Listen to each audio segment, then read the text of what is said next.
Hi. Thanks, Joe. Nice to see you, and good morning, afternoon, everyone.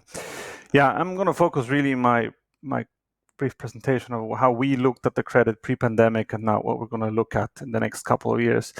So Croatia's rating has improved quite significantly since 2014, and we upgraded them to investment grade, BBB- with a positive outlook in June 2019. And I think this was not primarily driven by sort of the growth story, but more importantly by the policy and structural factors. And here I wanted to highlight three. The first one would be obviously the fiscal performance. We've heard a lot about how Croatia performed in the last couple of years.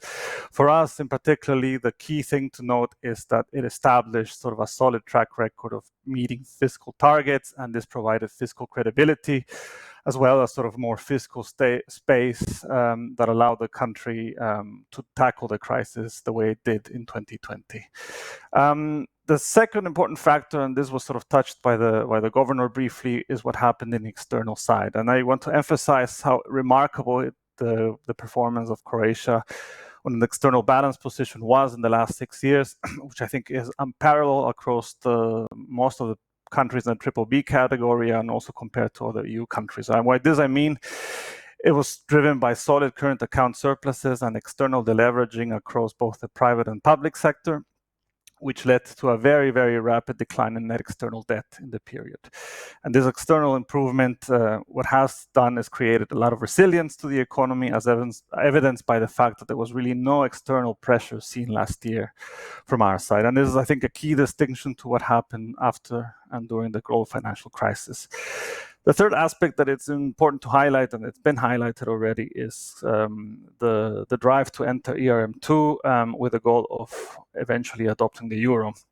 I think we at Fitch have been very clear and transparent that this process will have a positive net effect on the rating by the time sort of the process is concluded, and this is due to the fact that Croatia would have reserve currency status given the euro, obviously, and it also reduced sharply FX imbalances, which, as the governor mentioned, up to this point have been quite high in the economy. And the idea is that when the process is concluded, you could see eventually up to a 2-notch upgrade for this economy.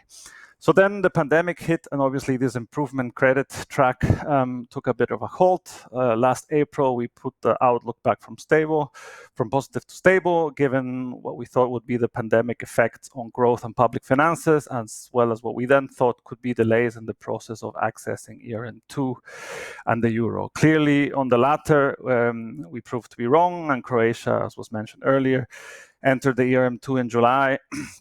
And is now on kind of following all the conditions, but the effects of the pandemic were pretty large, as discussed also before, leading to a sharp recession, a high increase in the public deficit, and it has brought public debt to about 86-87% of GDP, which is sort of the record high. So in this context, what do we think might happen with Croatia? I also have sort of three main ideas. The first one is an idea of resilience. What I described on the external sector, on the institutional anchors, and now obviously with all funds coming in from the European Union, what this does, in our view, is it really limits the downside risks to the rating.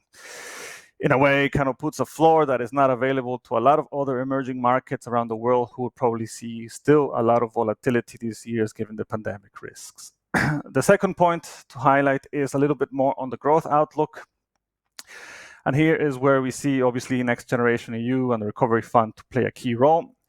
There's been a lot of discussion about some of the conditions, preconditions, and problems with it. What we have done, and to keep it short, is that we have made an assumption now, particularly for countries that are large net grant recipients like Croatia, on what would this impact, how this play on our growth forecast for the next 5 years. So for 2022, 2025, countries like Croatia, we could estimate growth to be up to 4 to 5%, which is quite substantial when you think about it.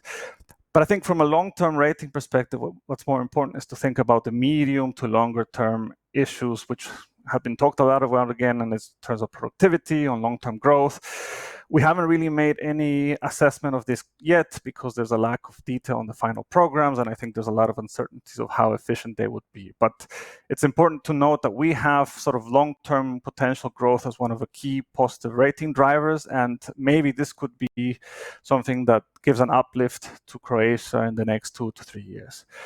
But the third, and I think most important point, is on the euro story again, because this is really a fundamental institutional driver, as I mentioned before. And here I want to kind of incorporate the idea of public finances, and in particularly that we view the track record to be very solid, but we see risks here. And this could be, we think at Fitch, that this could be the one area that perhaps Croatia would struggle meeting the convergence criteria, because we see it is difficult to balance the need to support the economy with the need to put in place the fiscal path that the Ministry of Finance and the government has set in place. So they're trying to reduce the deficit for about 8% last year to 3% in 2022, which among the European peers, it's one of the most sort of rapid paces of consolidation. So we see some risks here that could potentially delay to some extent the euro adoption. But in general, if we see that the short-term risk on the public finances and other items of euro adoption do not materialize, then this could potentially be a very sort of important and short-term driver for the credit rating going forward. I'll stop here. Thanks, Joe.